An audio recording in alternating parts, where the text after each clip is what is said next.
Buenas noches para todos. Bueno, vamos a hablar en este día algo mojado, algo que todavía sigue estando seco, que es el consumo, particularmente en la provincia de Corrientes, porque se conocieron en los últimos días los datos vinculados a las ventas en supermercados del mes de enero de este año, es decir, al inicio de este 2025, y en Corrientes todavía el consumo no logra mostrar signos de mejora, sino que por el contrario, en el mes de enero, aún siendo un mes en donde se comparaba con un enero del 2024 que ya venía con caídas muy fuertes, el descenso en el consumo sigue estando presente en la provincia vecina de Corrientes. Cuando uno analiza el último periodo, los últimos meses particularmente, vamos a notar que hay 15 meses consecutivos de descensos en la venta de supermercados en la provincia de Corrientes. Obviamente que se moderó mucho el descenso en los últimos meses, considerando, ¿no?, que había picos de caída por encima del 30%, ya por mediados y un poquito fines del año 2024, pero no hay que dejar de destacar esto que recién decíamos, ¿no? En enero cayó 6,7% las ventas respecto a enero de 2024, donde el consumo ya había caído 20 puntos, por lo tanto estamos comparando un enero de este año contra un enero que ha sido muy malo, por lo tanto esto grafica y de alguna manera resume la situación de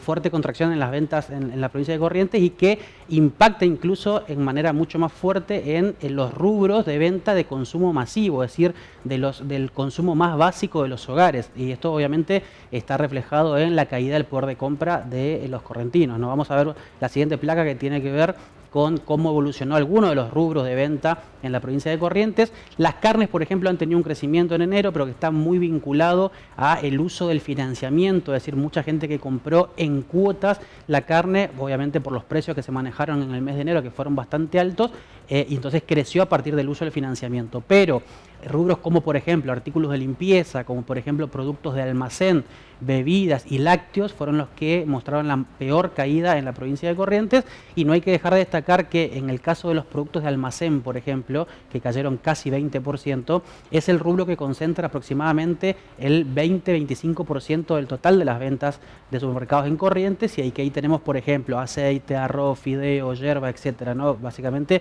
una enorme variedad de productos que justamente hacen al consumo básico de un hogar. La caída correntina de enero, más allá de haber sido la 15ª consecutiva para la provincia, fue también una de las peores a nivel nacional. En enero hubo algunas provincias que mejoraron su desempeño. De hecho, la mitad de las provincias relevadas en Argentina tuvo un crecimiento en enero, un poco influenciado por esta base comparativa que hablábamos antes de un enero 24 muy malo. Sin embargo, Corrientes se mantuvo en ese lote de las 5 provincias que mostraron las peores caídas en el consumo en el mes de enero. Si pasamos a la siguiente placa, vamos a poder graficar mejor. Y vamos a ver que justamente ahí la línea roja marca el posicionamiento de Corrientes en el ranking nacional del mes de enero. Hay un escenario muy positivo para un grupo de provincias, particularmente patagónicas, que son las que lideraron la recuperación del consumo en enero, pero del otro lado tenemos justamente a provincias como Formosa, como Corrientes y como Salta, entre otras, que han tenido las peores caídas del país. Se puede observar también incluso en ese ranking que la caída de las ventas en Corrientes fue la segunda más fuerte de la región del NEA, únicamente por encima de Formosa, que tuvo una caída un poco mayor, pero quedando con un resultado peor de que se presentó en la provincia del Chaco y en la provincia de Misiones, que mostraron ciertas mejoras en este mes. Por lo tanto, todavía resta muchísimo para que el consumo correntino, particularmente en este segmento que estamos hablando de supermercados, muestre algo de recuperación, y naturalmente esto es un reflejo, como bien decíamos antes, de un poder de compra que todavía no se logra recuperar del todo en todos los segmentos de la población, pero también viene de la mano de la inexistencia de programas que fomenten el consumo por parte de la provincia, porque en otras provincias del país, incluso en las patagónicas que recién hablábamos, hay programas provinciales que de alguna manera dan cierto alivio a los consumidores y le permiten consumir más en un escenario justamente de recorte de la capacidad de compra de los salarios. Sin embargo, en el caso correntino no es el caso y bueno, se refleja naturalmente en esta estadística final. Esto, ¿cuáles son los factores que llevan a que tengan tan bajo el consumo en la provincia de Corrientes? ¿Falta de los ingresos? ¿Falta de...? ¿Por qué tan bajo? Bueno, los dos factores que recién mencionábamos, ¿no?, al final de la explicación. Por un lado, ingresos, que todavía no recomponen lo que es la capacidad de compra, es decir, todavía, si bien hay algunos sectores de la economía que muestran un crecimiento salarial relativamente importante en el último tiempo, todavía no llega eso a la gran mayoría de los trabajadores en el país y particularmente en la provincia de Corrientes, sobre todo el sector público que viene muy retrasado en términos salariales y que obviamente Corrientes, como puede ser otras provincias del país, el sector público explica gran parte de la dinámica del comercio local, entonces ahí tenemos un problema. Y en segundo lugar tenemos de alguna manera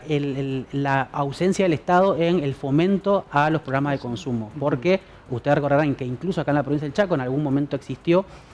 programas que de alguna manera permiten a vos como consumidor adquirir más bienes pagando lo mismo, es decir, por programas de descuentos, bonificaciones, renteros y demás. En el país hay algunas provincias que están haciendo esto, no es el caso de Corrientes, eso obviamente que colabora mucho con la caída de las ventas, y también hay un fenómeno que está muy vinculado a épocas de crisis y a épocas sobre todo de contracción de la capacidad de compra de los ingresos de los hogares, de los salarios y demás, que está vinculado al cambio de hábito del consumidor. Quizás antes podíamos ver mayor cantidad de personas que hacían una compra semanal o una compra mensual, incluso muy importante, y que ahora se limitan a hacer compras quizás diarias para justamente lo justo y necesario para un almuerzo o una cena, llegado el caso, y eso en el volumen de venta final también termina generando una caída porque hay productos que naturalmente dejan de comprarse, ¿no? En